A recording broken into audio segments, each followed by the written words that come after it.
नमस्कार मित्रांनो, स्वराज निवाऱ्यामध्ये तुमचं सहर्ष स्वागत आहे। आजच्या ब्लॉगमध्ये आपण अशी कहाणी दाखवणार आहोत की जे ऐकून तुमच्या डोळ्यामध्ये पाणी येईल।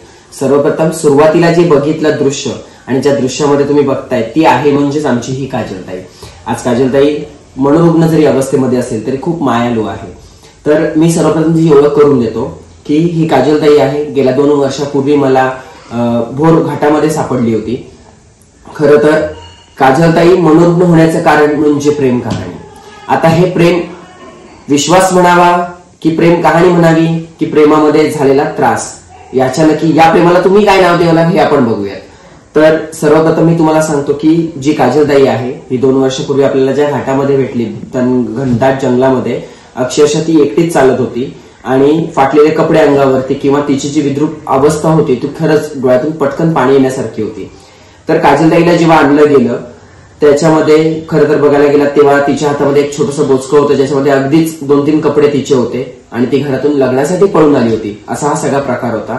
तर तिची प्रेम कहाणी सुरू होते इथून एका मुलावरती। आता त्याचं नाव अजून पण माहिती नाही किंवा त्याचा पत्ता हा शोधकाम चालूच आहे आपलं, पण एका भोरच मधल्या मुलासोबत तिचं प्रेम प्रकरण होतं। मुलगा श्रीमंत घरातला होता आणि खरं तर तिचे आई वडील नाहीयेत, ती बहिणींकडे असायची असं तिची हिस्ट्री आम्हाला भेटलेली आहे। परंतु लग्न करायचंय, प्रेम विवाह करायचाय, त्याच्यामुळे ती त्या मुलाच्या विश्वासावरती तिचं घरदार सगळं सोडून आली होती। मुलाने तिला बोरघाटापर्यंत वाघजाई मंदिरामध्ये आणलं, वाघजाई मंदिरामध्ये तिला थांबवलं आणि मी काहीतरी खायला घेऊन येतो असं सांगून त्याने पळ काढला, तिला एकटीलाच तिथे सोडलं।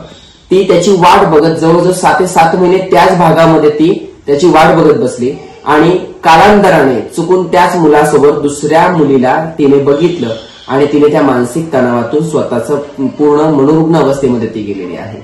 खरं तर अशा माझी विनंती आहे सर्वांना की जर तुम्हाला प्रेम करता येत नसेल किंवा तुम्हाला विश्वास कुणाचा टिकवता येत नसेल तर तुम्ही प्रेम करू नका, कारण तुमच्या एका चुकीमुळे किंवा तुमच्या एका हवसमुळे तुम्ही कोणाचं तरी आयुष्य उद्ध्वस्त करू शकता। आता विचार करा, या माऊलीला किती वेदना होत असतील। सुरुवातीला जेव्हा तिला आपण आणलं तेव्हा तिचे कमरेपेक्षाही खालपर्यंत केस होते, ते काढताना अंगावरती माझ्या अक्षरशः काटा येत होता की इतक्या सुंदर केसांवरती आपण म्हणजे तिचं खराब झालेला, तिने कधी आंघोळच केली नाही, त्याच्यामुळे पूर्ण जटा झाल्या होत्या, पूर्ण केसामध्ये वाणी पूर्ण खराबी झाली होती। म्हणून तिचं आपण पूर्ण ते केस रिमूव्ह करून टाकले आणि त्याच्यातूनच तिचं जे रूप आहे हे पूर्ण बदललं गेलं। आज तिची अवस्था ही अगदी लहान मुलांसारखीच आहे।